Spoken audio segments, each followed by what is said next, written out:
NCI ನ್ಯೂಸ್ಗೆ ಸ್ವಾಗತ. ನಾನು ನಿಮ್ಮ PH ನಾಯ್ಕೋಡಿ. ನಮಸ್ತೆ ವೀಕ್ಷಕರೇ.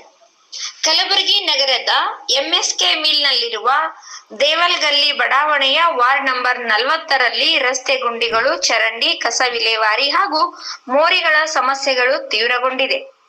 ಬಡಾವಣೆಯ ಶ್ರೀ ಸಿದ್ಧಿಮಾರುತಿ ದೇವಾಲಯ ಮುಂಭಾಗದಲ್ಲಿ ಕಳೆದ 2 ತಿಂಗಳಿಂದ ರಸ್ತೆಯಲ್ಲಿ ಗುಂಡಿ ಬಿದ್ದಿದ್ದರಿಂದ ವಾಹನ ಸವಾರರು ಹಾಗೂ ಪಾದಚಾರಿಗಳು ನಿತ್ಯ ತೊಂದರೆ ಅನುಭವಿಸುತ್ತಿದ್ದಾರೆ.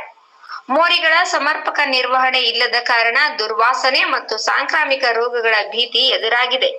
ಕಸ ವಿಲೇವಾರಿ ವ್ಯವಸ್ಥೆಯಲ್ಲಿನ ನಿರ್ಲಕ್ಷ್ಯದಿಂದ ಬಡಾವಣೆಯ ವಿವಿಧೆಡೆ ಕಸದ ರಾಶಿಗಳು ಸಂಗ್ರಹವಾಗಿದ್ದು ನಿವಾಸಿಗಳ ಆರೋಗ್ಯದ ಮೇಲೆ ದುಷ್ಪರಿಣಾಮ ಬೀರುತ್ತಿದೆ. ಈ ಕುರಿತು ಹಲವು ಬಾರಿ ಕಲಬುರಗಿ ಮಹಾನಗರ ಪಾಲಿಕೆಯ ಸದಸ್ಯರಾದ ಶೇಖ್ ಹುಸೇನ್ ಅವರಿಗೆ ಹಾಗೂ ಅಧಿಕಾರಿಗಳ ಗಮನಕ್ಕೆ ತಂದಿದ್ದರೂ ಯಾವುದೇ ಶಾಶ್ವತ ಪರಿಹಾರ ದೊರೆತಿಲ್ಲ ಎಂದು ಸ್ಥಳೀಯರು ಆರೋಪಿಸಿದ್ದಾರೆ. ಜನಪ್ರತಿನಿಧಿಗಳು ಹಾಗೂ ಅಧಿಕಾರಿಗಳ ನಿರ್ಲಕ್ಷ್ಯದಿಂದ ಸಮಸ್ಯೆಗಳು ಮತ್ತಷ್ಟು ಹೆಚ್ಚಾಗಿವೆ ಎಂದು ಆಕ್ರೋಶ ವ್ಯಕ್ತಪಡಿಸಿದ್ದಾರೆ.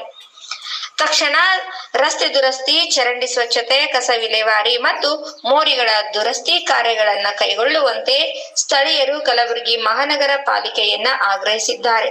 ಸಮಸ್ಯೆಗಳಿಗೆ ಶೀಘ್ರ ಪರಿಹಾರ ದೊರೆಯದಿದ್ದರೆ ಹೋರಾಟದ ಮಾರ್ಗ ಹಿಡಿಯುವುದಾಗಿ ಎಚ್ಚರಿಕೆ ನೀಡಿದ್ದಾರೆ.